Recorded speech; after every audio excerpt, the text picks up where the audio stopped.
Fala pessoal, estamos aqui para mais um vídeo. Meu nome é Arthur, eu sou analista de valores imobiliários. A gente vai falar sobre o resultado da TSM ou TSMC, Taiwan Semiconductor Manufacturing Company. Quem já é aqui antigo do canal já conhece bem a empresa, então a gente faz bastante vídeo dela. Ela também é uma das que divulgou o resultado mais para o começo do período, então acaba que a gente sempre vê quando as outras empresas divulgam tudo ali meio misturado, né? Tento pegar umas, né, em um trimestre, outras em outro, mas essas que soltam antes é bom porque a gente consegue ver sempre com calma, né? Então divulgou o resultado agora. Tem bastante vídeo, para quem for novo aí no canal, que a gente fala sobre semicondutores, a indústria inteira de semicondutores. São várias etapas, vários participantes diferentes, cada um tem a sua particularidade, tá? Então, só dando um comentário geral, a Taiwan, a TSMC, tá? Ou TSM, que é o código dela, da DR, ela é uma empresa de Taiwan, tá? Como o próprio nome já diz, que não é China, tá, pessoal? Muita gente já começa aqui a viajar, né? A galera adora ficar pensando umas coisas que não tem nada a ver. Tá? Não é China, pelo menos não a China continental que a gente está acostumado a falar. É a parte insular, eles têm uma disputa lá com a China continental de anos e anos, de quem que é a verdadeira China, enfim, isso aí não vem ao caso, tá?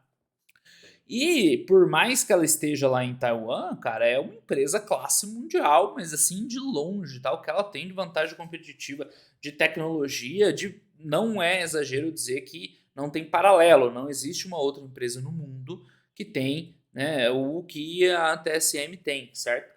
Então, eu vejo que muita gente fica com preconceito por causa disso, sem motivo nenhum, tá? Não tem nada a ver, a empresa tá lá, podia estar em qualquer outro país, é uma empresa top, tá? Outra grande discussão que existe hoje é sobre um risco geopolítico das tensões entre China e Estados Unidos, principalmente em relação a semicondutor, que é o setor dela. Mas a China, né, ela faz tempo aí que ela pressiona Taiwan, vamos dizer assim, tá?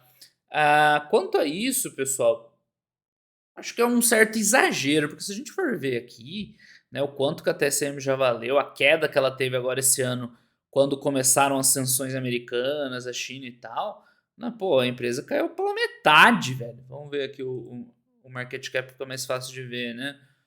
Ela não chegou a ser metade, mas assim, esse risco, tá? Ele não é tão relevante assim. Não é que não é tão relevante, ele seria algo importante, mas é uma coisa que é muito difícil de acontecer. E por mais que a galera adora ficar viajando e tal, mas e se a China invadir, mas isso não sei o que lá. Não, isso aí seria um negócio, né, muito grave, tá? A tua carteira inteira ia sofrer muito se uma ocorrência de um evento desse, tá? A gente viu o impacto que teve a guerra da Rússia com a Ucrânia, que a Ucrânia não tinha nada a ver com ninguém lá, não tinha nenhum interesse específico, e olha a confusão que tá dando.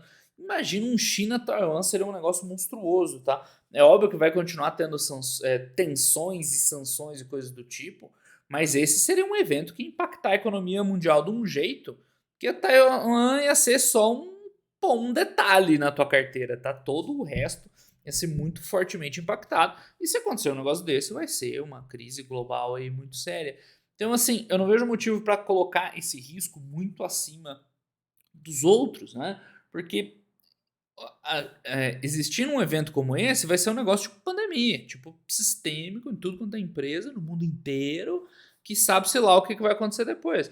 Então, é um risco de acontecer algo sistêmico, como para qualquer outra empresa. Então, eu acho que tem todo esse prêmio de risco, no caso, né, desconto de risco, seja razoável. Já falei muito disso aqui no canal, né? Do quanto eu acho que essa percepção de risco ela é errada, né? Ou exagerada, enfim, coloca como quiser. Mas olhando os números da Taiwan, eles são impecáveis da TSM. Cara, são impecáveis. É um crescimento de receita, principalmente nos últimos anos, absurdo, tá? Ela tomou a dianteira em termos de tecnologia em relação à Intel. Já falo um pouquinho mais ali sobre os processos. Então, hoje, quem quer processador super moderno tem que fazer com a Taiwan. E ela tá só capitalizando, só receita disparando, EBITDA nas alturas, geração de caixa também, olha só, né? Mais que dobrou nos últimos 5 anos, com fluxo de caixa livre redondo, né? Ela tem margens boas, então a margem bruta dela é bem boa, acima de 50%, sobra dinheiro, margem líquida na casa de 40%, uma das mais altas do mercado, sendo que ela é uma empresa de fabricação, né? Então, uma empresa de serviço que vende um software e tal, é mais fácil ter uma margem mais alta. Uma empresa que tem uma fábrica imensa, complexa, com altíssima tecnologia, com equipamentos caríssimos, ter uma margem dessa, né, é absurda. Ela está com bastante dinheiro em caixa, né, geração de caixa livre, não tem o que falar quanto a isso. Paga um dividendo que é assim, né, bem aquém da capacidade que ela teria de pagar, então ela está acumulando dinheiro. Tá? Ela não faz recompra, é uma escolha dela. Não sei se tem alguma coisa específica lá de Taiwan quanto a isso, mas que já é um yield razoável, tá? Porque com esse movimento de queda que teve nesse último ano, se a gente for ver, cara, também tá um valor bem interessante. De 400, ela chegou a valer uns 800 bi, eu acho. E, enfim, se a gente for ver o que a gente pode ver aqui, fluxo de caixa livre, fluxo de caixa operacional, mesmo lucro líquido, né? Ela tem rentabilidade na DRE, são números bons. Uma empresa de 400 bi com mais dinheiro em caixa, né? Então dá para deixar redondo 400 bi, lucrar de mais de 20 e poucos bi, tá ótimo. Né? Geração de caixa limpa aí de 16, geração operacional monstra, quase 50. Então, é uma empresa que você está pagando um valor de empresa, uma empresa média, tá bem média ainda, nada de espetacular. Para uma empresa que tem vantagens absurdas, que tem um modelo de negócio fantástico, uma barreira de entrada imensa, né, um fosso tecnológico muito grande, uma importância geopolítica a ponto, né, dos Estados Unidos estar botando debaixo da asa deles, né, e todos os outros países ocidentais também. Então, assim, eu vejo uma série assim, desacoplagem entre a percepção de risco da empresa e os resultados que ela entrega. Para mim é um caso claro assim que está muito, muito, muito descasado. Você vai ver aí qualquer indicador desses daqui, ou cadê o preço sobre a geração de caixa? É ridículo isso aqui, menor que 10 uma empresa tão boa assim. Tá? Isso aí não existe. Né? Só existe porque, né, a galera morre de medo aí de coisas que são absolutamente abstratas, né? Que, enfim, senão você vai começar a ter medo de tudo. Ah, se cair um meteoro em cima da fábrica dela. Ah, se tiver um incêndio e pegar fogo em tudo. Ah, sei lá, se os donos ficarem malucos e começarem a... Sim, umas coisas são muito abstratas, né? Que não pode estar na tua lista de preocupações concretas, tá? Enfim, vamos seguir aqui para a apresentação, que a gente vai comentando outros temas, depois a gente volta lá se for o caso, tá? Então, o resultado do quarto trimestre fechou o ano, né? Não casa certinho. Deixa eu ver qual mês que fecha dela. Peraí. Peraí. Fecha 12 mesmo. Ela que é rápida de reportar. É o resultado mais rápido reportado que tem. Que ele sai no comecinho e fechou em dezembro já. Tá? Blá, blá, blá, blá. Bom, aqui estão os números rapidamente. Cara, ela é muito redonda. Então não tem muito que ficar inventando, gastando tempo aqui. Porra, a empresa é animal. Tá? Você vai ver. Esses números estão em dólares de Taiwan, tá? Mas pra gente não faz diferença, porque o que a gente vai ver é a relação entre eles, são as margens e tal. Você já vê logo de cara a margem bruta acima de 60%. Isso aqui é absurdo, tá? Foi acima do guidance que eles deram. No canal a gente fez vídeo do resultado dela no trimestre anterior, que a gente tinha visto esse guide assim, puta, que guide esse animal. Não, ela foi lá e entregou acima, né? Esse tipo de margem para uma empresa que tem esse tipo de complexidade, que tem umas 20 fábricas, que cada fábrica dela é super complexa, tem uma área limpa lá, que é alto rigor, tem equipamentos caríssimos e super sofisticados, né? Muito gasto. E ela entrega uma margem tão alta. Ela só consegue entregar essa margem tão alta porque o produto dela é diferenciado, tem uma tecnologia que ninguém mais tem, que ela consegue botar um preço relevante, tá? Então isso aqui é a materialização de todos essas vantagens competitivas que eu estou falando, tá? E além disso, além dessa margem bruta muito, muito alta, considerando, né, as características dela, ela tem as próximas margens operacional e líquidas também muito boas. É muito difícil achar uma empresa que ela é tão assim, tão eficiente, que ela perde tão poucos pontos de margem à medida que você desce a DRE. Então, margem operacional acima de 50 e margem líquida quase de 50. Então, ela não perde margem.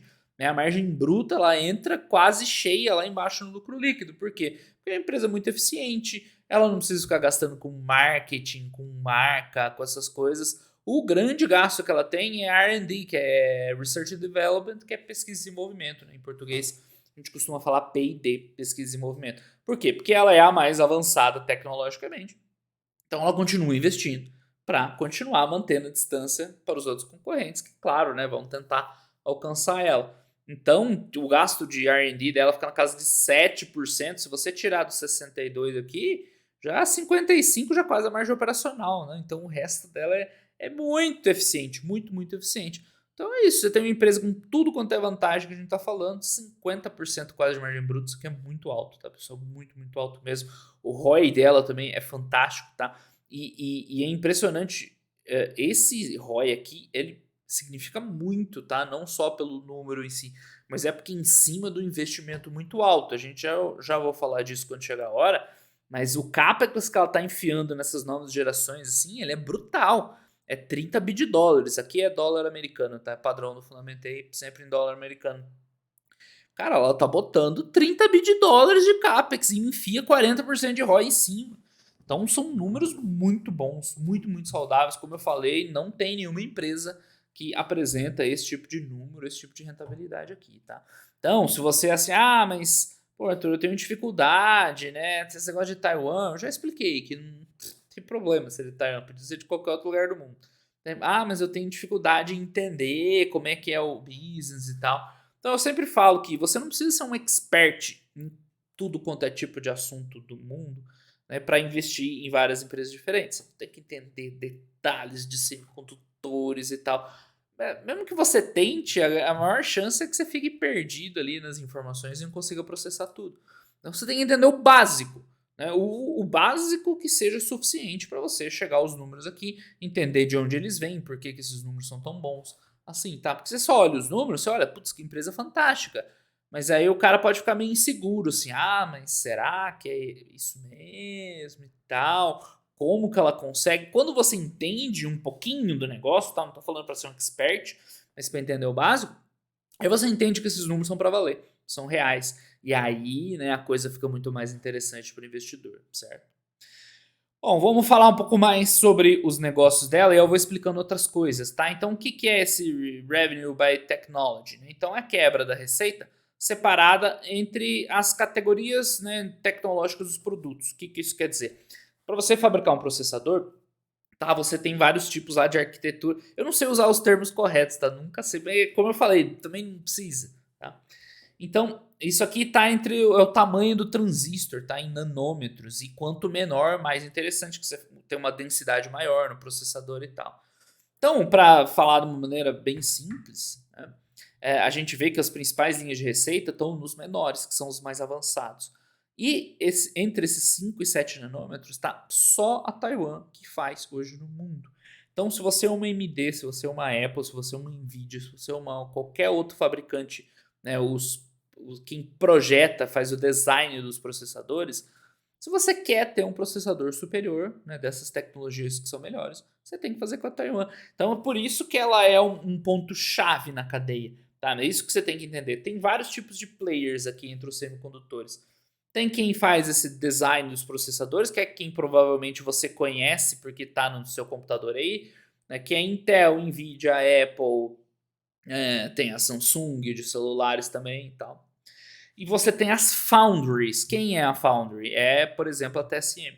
Então, assim, essas empresas que eu falei, Intel, AMD, a Apple com os chips próprios, ela vai lá e faz um projeto. Eu quero meu processador assim.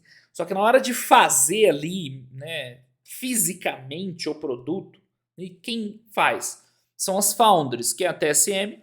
Aí a Intel tem foundry própria, a Samsung tem foundry própria e tem umas outras empresas independentes lá, Global Foundries e tal, que são bem, bem, bem menores. Então, esse ponto é um gargalo tremendo, tá? Tem N outros players ali na cadeia. Aí tem um pessoal que vai fazer equipamentos de teste, que vai fazer não sei o que lá, que vai fazer as ferramentas de design, né, os softwares de design. Enfim, tem N pessoas, pessoas não, né, indústrias na cadeia. Mas eu tô focando aqui no que nos interessa. Então, quando chega na hora de fabricar do fab, né, que eles chamam, é um gargalo de garrafa, sobra para não dá nem meia dúzia de players, menos que isso. Sendo que a Intel faz para ela, tá? E tá muito atrás da TSM. A Samsung não tá tão atrás assim, a Samsung tem coisa de tecnologia, mas também é um uso bem mais específico para os processadores dela, que são basicamente o mobile, né? Sendo que a gente já vai ver aqui o principal mercado, o mobile é forte para TSM também, mas computadores também é muito forte. Então, assim, aí Global Foundry, não sei o que, elas estão muito atrás em tecnologia. A Intel tá atrás, essas outras estão atrás também. Então acaba que a TSM, nesse gargalo de garrafa que se afunila, que tem pouquíssimos players capazes no mundo, ela é a melhor disparada em termos de tecnologia. Tá? Então a vantagem competitiva que ela tem é imensa. Você tem que olhar para esse desenho, né, da cadeia de semicondutores e enxergar que o valor está ali. Tem outros locais de valor nessa cadeia. Tá? Outras empresas que a gente já falou no canal, que a gente fala em outra oportunidade. Mas a TSM, ela com certeza é uma delas, porque se você quer fazer um chip menos de 10 nanômetros, hoje tem que ser com ela. Tá? A Intel vai lançar o chip dela de 7 nanômetros nesse ano de 2023, enquanto que a Intel vai lançar o dela de 3 no segundo semestre. Ele já está em produção. Então, enfim, né? A Intel vai finalmente dar esse passo para o 7, ela vai dar mais um para o 3. Então, a Intel tá bem atrás, tá? E os outros players também. Então, os principais, quem são os principais clientes da TSM? Apple, AMD, tal, que Nvidia, é quem precisa de processador bom. Não tem outra opção. Tem que fazer com a TSM. O que a TSM faz? Beleza, vou te entregar o que tem de melhor no mercado, mas custa caro, filho. E é por isso que ela ganha tanto dinheiro, certo? Além disso, ela também fabrica outras tecnologias, né, que são já mais maduras, porque nem todo processador do mercado ele precisa ser, né, ou ele deve ser de altíssima tecnologia. Tem outros processadores mais simples para outras soluções, né, analógicas e tal. Então ela mantém ali, né, uma né, capacidade e receitas, porque tudo isso aqui, como a empresa é muito grande, tudo isso aqui é grande, tá? Todas essas fatias são importantes em, né, nodes mais simples e tal. Então ela continua lá fabricando, ganhando dinheiro. Aí a história é outra, né? Não é só o tamanho que é determinante, porque vai ter outros players que vão fazer 28 nanômetros, 60, 40 nanômetros. Mas aí ela tenta colocar um pouco mais de tecnologia, alguma solução diferenciada e tal. Mas continua sendo interessante. Agora, o quente da empresa é isso aqui, ó, 5 e 7. Hoje, né? Porque no final do ano a gente vai estar olhando de 3 aqui, vai abrir uma nova fatiazinha de 3. Aí tem mais uns detalhes, o de 7 ele acabou ficando meio, diminuiu um pouco a demanda, porque como o de 5 veio ele é muito forte, então tipo, os clientes estavam, ou quem precisava de tecnologia entrava no de 5, e quem não precisava tanto pegava os menores, né? O de 7 ficou meio isolado. Mas eles estavam explicando no call que eles enxergam bastante futuro ainda para o de 7, que é uma questão de acomodar lá, que o pessoal vai acabar precisando desse tipo de arquitetura também, tá? Então a gente vê aqui o ramp-up, como cresceu rápido, tá? Isso aqui não estão falando de pandemia, né? Não faz tanto tempo assim. Então, na pandemia lá, 7 nanômetros e depois entrou o 5, né? Já pós-pandemia e bum! Já é a maior parte da receita da empresa e os dois, né? 50% da receita. Né? Os nodes mais avançados que eles chamam, tá? Agora a gente vai falar... Ah, não, é a mesma coisa, só que separado por ano, né? Aqui é o quarto trimestre, aqui 2022 inteiro. É mais ou menos isso. Então dá para ver o quanto que o 5 está crescendo, né? Em representatividade. Então 2021 inteiro era 19, 2022 inteiro é 26 e só no quarto trimestre já era 32, ou seja, né, isso é bom para ela, porque ela tá usando, tá vendendo mesmo o que tem de mais fino que ninguém consegue concorrer com ela. Tá? Agora sim, receita por plataforma, o que é isso? Onde o pessoal vai usar esses processadores? Então as plataformas que ela separa, né, essa é HPC, High Processing Computing, os computadores, né, de geração mais... Né, os computadores mais rápidos e tal, que precisam desses, né, chipsets. Smartphone, autoexplicativo, IoT, Internet of Things, né, Internet das coisas, são né, as coisas, né, os equipamentos, que hoje é tudo conectado e tudo mais. Automotivo, autoexplicativo também, né, presente em veículos e tal. E DCE é Digital Consumer Electronics, acho que é isso. É os smart da vida, smart TV, smart não sei o que lá, né, que também usa processadores, tá? Além de outros, você vê que é bastante outros que ficam com essas tecnologias menores assim, né? Coisas mais analógicas e tal, certo? E aí aqui, ó, a gente vê bem que o quente é HPC e smartphone, principalmente relacionado com 5G, né? O 5G vai precisar de processadores mais capazes e tal, que vai encaixar com o que ela tem disponível, tá? Então, esses dois fatores são os principais que estão, né, alavancando esse crescimento brutal do resultado da empresa, né, nos últimos anos. Enfim, e vão continuar, tá? Os números, opa, aqui eu tô vendo EBITDA, né? Receita é a mesma coisa. Mais que dobrou em relação a 2019, né? Como eu falei, 2019 foi quando começou a pandemia, né? 20, 21, 22. Em 3 anos foi uma evolução, né, muito forte e está sendo puxada principalmente, né, por essas tecnologias 5.7 nessas aplicações, né? Computadores velozes e smartphones. Enfim, esse lance aqui, um sobe 10, outro cai 4, outro cai 11, sobe 10. Primeiro, né, se somar smartphone e computador, dá quase tudo, né, dá 80%. Então, essas grandes variações assim não faz muita diferença. Tá? Mas, principalmente, vai ter sazonalidade. Então, vai ter trimestre que vai ter pedidos maiores, menores de outro. Então, ela acaba equilibrando, tá? Um sobe mais, outro cai menos. Aí, no trimestre seguinte, inverte. Então, isso aqui não é para se preocupar. Tá? Eu já vi gente preocupada. Nossa, mas e essa linha? O que está acontecendo? Cara, 2% da receita. Tem, né?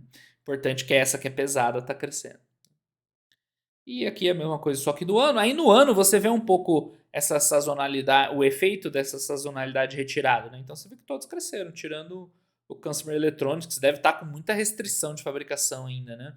A falta de chips no mercado, que o pessoal fala. O resto, né, bombou pra caramba. Eu tava lendo lá no call deles que a indústria de semicondutores cresceu. Como é que é? A indústria total de semicondutores, falando de tudo, cresceu 10% no ano. Né? A parte específica aqui desses processadores cresceu 27% e ela cresceu 35%. Ou seja, ela tá no filé do filé lá, no creme de la creme do setor de semicondutores. Né? Por isso que a gente viu esses números tão bons. Tá? Mais alguma coisa? Aqui são os números mais do balanço patrimonial e outros indicadores. A gente vê aqui, ela tem caixa suficiente. Aqui vamos ver em dólar, né? Porque em dólar taiwanês, né? Vamos ver em dólares mesmo que aqui não atualizou o resultado ainda no Fundamentei, né? Tava conversando com o Eduardo, agora eu tô aprendendo as coisas do Fundamentei. Mas é porque esse sinal do Morningstar, ele demora um tempinho para atualizar. E aí, como é uma empresa de Taiwan, que é a ADR, que vai ter, né, tem mais etapas ali, ele falou que a TSM sempre demora mais. Então aqui não tem esse último resultado ainda, que foi espetacular, tá? Então nós estamos vendo tudo isso aqui, sem contar o último quarto, que foi muito forte, a maior margem bruta e tudo mais, tá? Então ela já tem mais de 50 bi de caixa. Oh, desculpa, isso é operacional aqui. Ela tem mais de 50 bilhões de dólares americanos em caixa. É muito dinheiro, né? Tá cheio de grana. E, enfim, né, todos esses números aqui são melhores já. Né, a margem já 47, a gente viu, né? No ano vai ficar um pouco abaixo, mas é muito bom.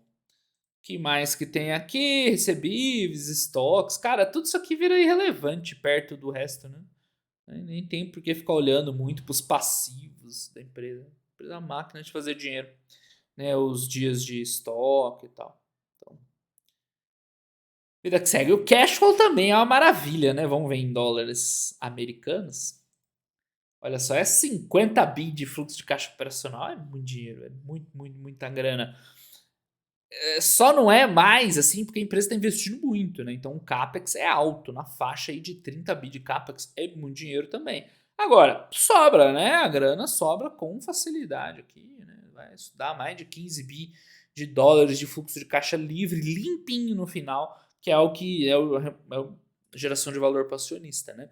Então ela paga metade disso em dividendo, né? É importante ela ter uma reserva de caixa, porque vai que aparece alguma coisa estratégica de crescimento, de investimento, de pesquisa, sei lá.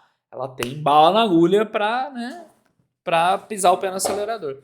Mas hoje sobra dinheiro, tá? Então, com todo esse desenvolvimento, todo esse investimento, eles estavam comentando no call também que as fábricas americanas, fora de Taiwan, né? Hoje o que eles estão fazendo é uma fábrica no Arizona. Elas são bem mais caras, porque o custo de construir nos Estados Unidos, eles falam que é 5 vezes mais alto que Taiwan, velho. Nossa senhora. É custo de mão de obra, de matéria-prima e tal. Taiwan deve pagar preço de banana para os coitados lá construir. Então vai ser um capex mais elevado. Falei dessas fábricas dos Estados Unidos, não sei se eu falei lá atrás, né, quando a gente estava comentando sobre o risco geopolítico em Taiwan. O que está acontecendo, né? Tá todo mundo sabe do valor que ela tem, né, do valor estratégico para o mundo. Então a galera não é besta, né? Não quer deixar as fábricas dela lá tudo, né, ao alcance da China. Então ela já está construindo fábrica, duas na verdade, né, duas unidades no Arizona, nos Estados Unidos, onde ela vai fabricar os chips mais modernos lá, de 3, de 5, de 4 nanômetros lá. Enfim, né, logo daqui a um tempo ela já vai ter uma produção fora de Taiwan, ou seja, fora do alcance lá da China, né, capaz de manter esses produtos de altíssima tecnologia. Então vai custar um pouco mais caro essas fábricas fora. Eles já estão estudando fábrica no Japão, também em outros locais, né, para diversificar geograficamente. Estão comentando que é uma demanda dos nossos consumidores. E aí, né, vai mitigar esse risco que a galera enxerga muito, né, dela estar lá concentrada em Taiwan. Então eles perdem um pouco em eficiência, né, por sair de lá, mas ganham em termos estratégicos globais, né? A empresa está mais que correta, né, ao fazer isso. Enfim, voltamos aqui, tá? Mais alguma coisa? Caixa. Então o CAPEX está pesado no ano, tá? Mas sobra dinheiro, paga dividendo. Nem é um yield tão baixo assim. E ela tá pagando bem aquém da capacidade. Né? Então, só alegria. Agora, os números do ano fechado, né? Não apenas do trimestre, tá em moeda de Taiwan, mas né, a gente só vê margem bruta na casa de 60%, muito alta, né, margem operacional 50%, cadê a margem líquida que eu queria comparar ali? A margem líquida que eu queria comparar com o fundamentei lá não tem. Mas, enfim, é perto disso também, é 40 alto, é maior do que tá lá, porque teve o último tri que foi mais forte. Né? Geração de caixa violenta, mesmo com capex alto, sobra dinheiro, paga dividendo, ainda sobra mais dinheiro ainda, tá crescendo caixa, o ROI é altíssimo, em cima de um capex grande, isso tem que se chamar a atenção.